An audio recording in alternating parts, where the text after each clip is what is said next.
Ekigudde ku mukulu Medadi Sseggona si birungi ebyogobebwa mu kibiina ekya National Unity Platform akatambi kaleese obuzibu kankakuzanyireko katini nnyo nenga nkusaba subscribe nga atanaba nawe atanalikinga video gena maaso bw'otyo obeerenga ogirayikinga. Sigambangako kwegeza mu ngatto za president w'ekibiina kyange ekya Nuupu. Nagamba nti ebisanja bye bibiri nga biweddeko okubwa president nga bwe biri mu constitution gye twakola. Ekifo ekyo nkyeyagaliza, nkisobola era nja kukisaba. Era n'ensuubiza abantu nti ekisa kya Katonda nga weekiri president so wa Nuupu yekka naye n'owa ggwanga ajja kuva Busiro ate si mulala yenze. Ab'okumanya okutono bagamba nti kati njagala kumuggyako. Bwe twakola constitution y'ekibiina nze nakulira akakiiko akakola constitution empya ey'ekibiina ky'NUP era conference yazigiisa yatuula wano wennyini w'oyimiridde ne bagamba nze nakiwakanya naye ne bansinga amaanyi n'ekigondera nti omuntu tafugenga bisanja twalenga bisanja bisukka bibiri era president yennyini agamba nti naye ebisanja bibiri bimumala okukyusa Uganda ne tukkiriziganya bwe tutyo n'olwekyo ebisanja bye bitandika 226 ab'okumanya okutono tebamanya kuba constitution empya tennaba gazetted by the way bakyatulemeseza okugigazetinga mu kooti kati biba bitandika 226 paka 236 n'ababi ab'okumanya okutono mu bufunze abatabitegeera nga bampalalira babuuza nti gwengaani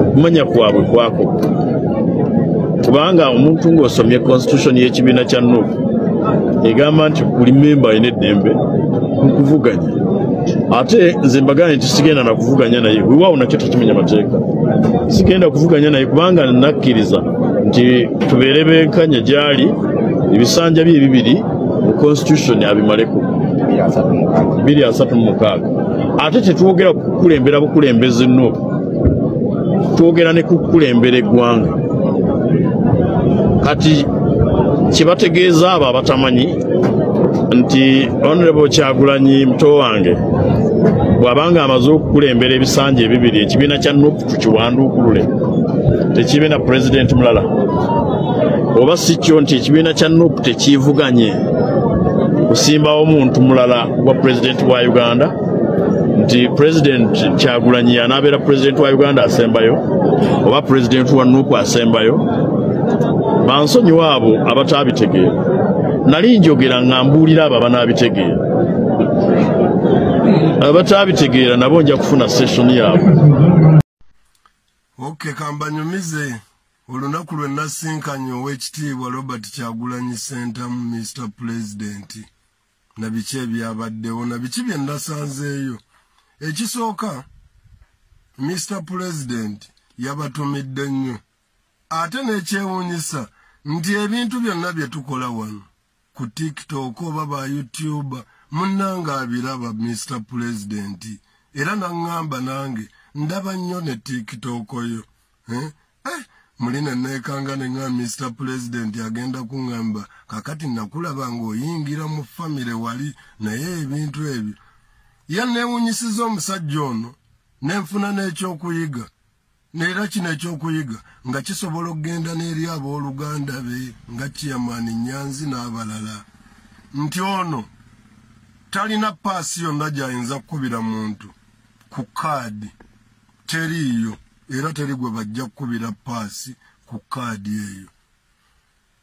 Bobi Wine teyayogedde ku kyakuva ku famire eyo ate nga nange nga nina ensonga eya famire okustandinga out nga twagalayo Bobi Wine yekka.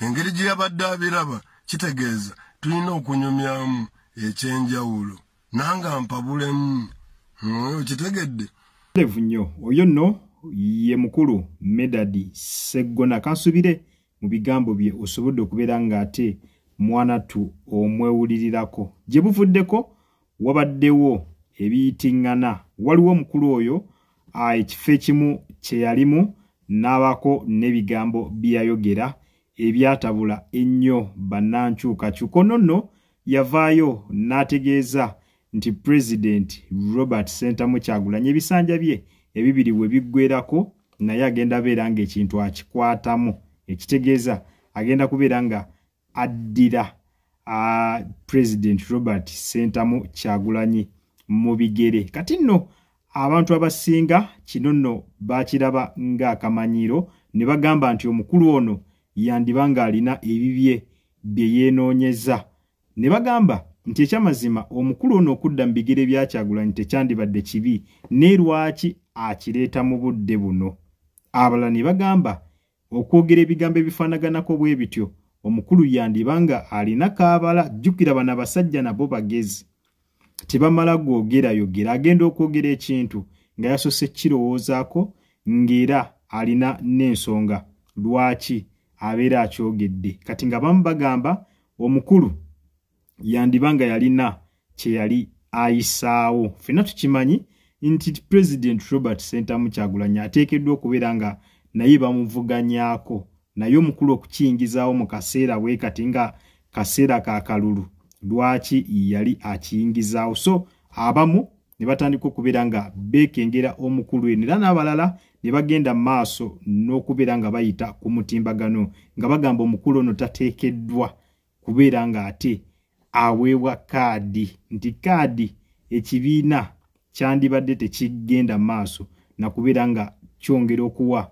omukulu ono kaadi, nti wandibanga waliwo ebigendererwa ebirala ebyali mu statement eyo gye yakola ey'okubeera nti ayagala kubeera president w'ekibiina ekya National Unity Platform bufunze, nti ayagala kudda mu bigere ebya President Robert Sentamu Kyagulanyi. Era waliwo embiranye y'amaanyi nnyo nga bagamba omukulu ono ekibiina kyandibadde tekiddamu kubeera nga ate mwanatu ate nga kimuwa kaadi. Abalala nga bo bagamba nti yandiba nga anoonya kyakwekwasa, nti singa kaadi eya 2026 bagimumma ajja kgenda mu maaso agambe nti ebigambo ebyo bye yayogera bye byamummisa kaadi. Kwegamba akateekewo ng'akabali bigambo by'abantu, ndowooza z'abantu. Bagenda maaso ne bategeeza nti omukulu okuvayo n'akola statements ezifaanaganako bwe zityo